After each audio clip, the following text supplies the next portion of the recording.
I have spent 35 years of my life working in an industry, the pharmaceutical industry, and they do nothing but annihilate the population of this world. And why do they do that? Because they want to make money, money, money, money, money. They don't care about your lives.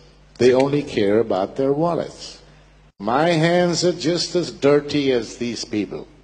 The pharma industry gave me a good job. And I felt that I was in medicine because that's what I studied. So I started as a salesman.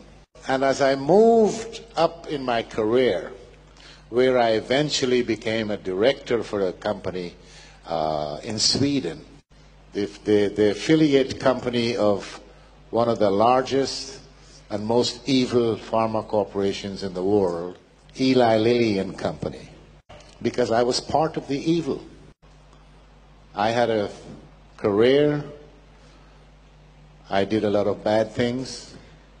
They fired me. I started my own company, worked for several other pharma companies, big ones, world players. People dying from taking medication that was legalized because I had bribed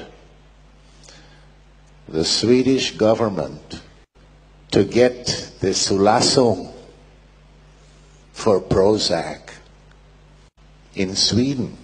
Now, can you imagine that? Sweden is reputedly one of the cleanest, most transparent countries in the world. They have the Nobel Prize of Medicine. The Americans, they love the prestige of the Nobel Prize. That is why it was important for them to get the registration of Prozac. What is the pharma industry doing to us? They're the most powerful industry in the world. They sleep in the same bed with governments. They use corruption to get what they want. Corruption involves money. They have lots and lots and lots of money, and that is how they make their money. They also kill more people than the wars we have in the world. We need the pharma industry because there are some good things out there, but most of it is rubbish. They're not interested in curing any disease you may have. They're more interested in making you get diseases. They're interested in symptomatic treatment. They want patients who are diabetics, cardiology patients, Parkinson's disease, rheumatoid arthritis, arthrosis, because you live a long time and the drugs that you have to take, you take that for the rest of your life. Eli Lilly and Company was fined, Strafgeld, by the Justice Department in Pennsylvania, in America, $1.4 million for one product that I have written about in this book 2 years ago.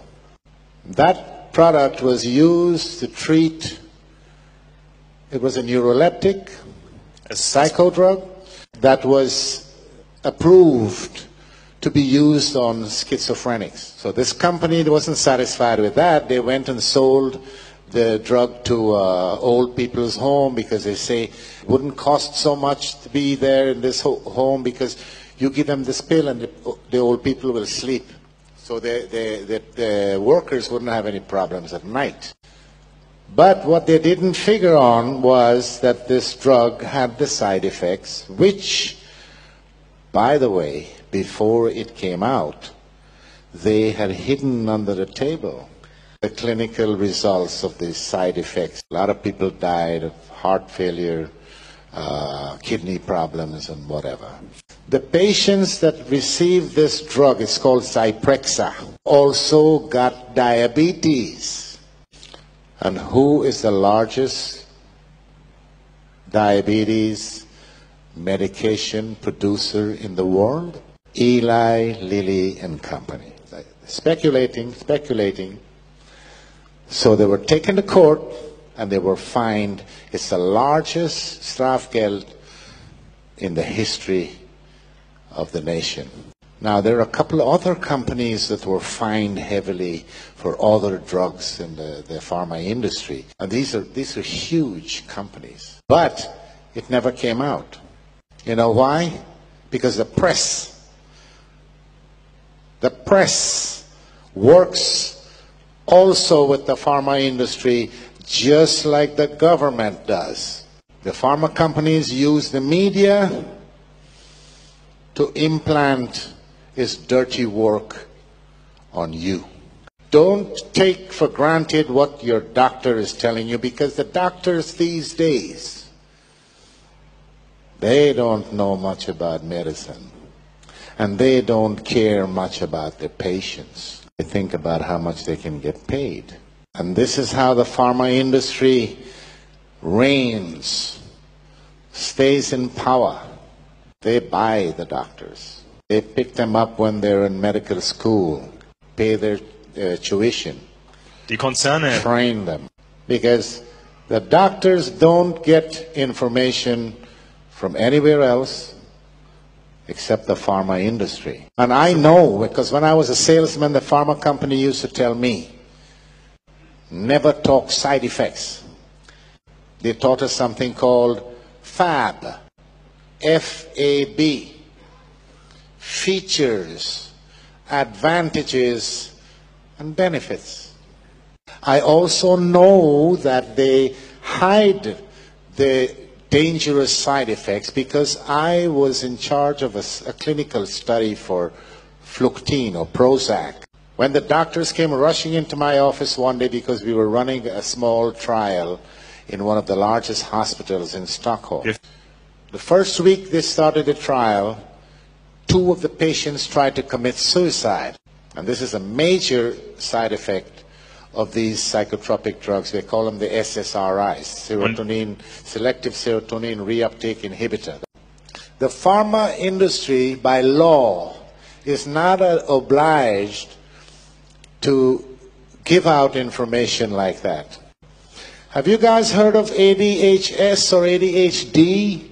But all these years I've been in medicine, nobody can come and tell me up till now what ADHD is. Syndrome makes it a sickness. Since they can't prove that this is a sickness, they changed the S to D, calling it disorder. And when it comes to that kind of disorder, for example, how do they measure serotonin in the brain of a child? Do you know how to do it, doctor? With a Ouija board. That's one way. They get the psychiatrists to sit down, with their little bow ties. Psychiatrists, these are mad people.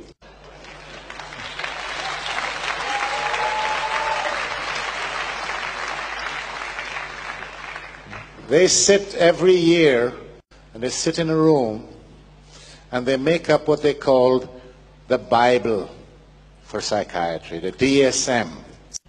If this Bible was so good and so needed and does an exact job, why did they change the rules in this Bible during the last few years so many thousands of times?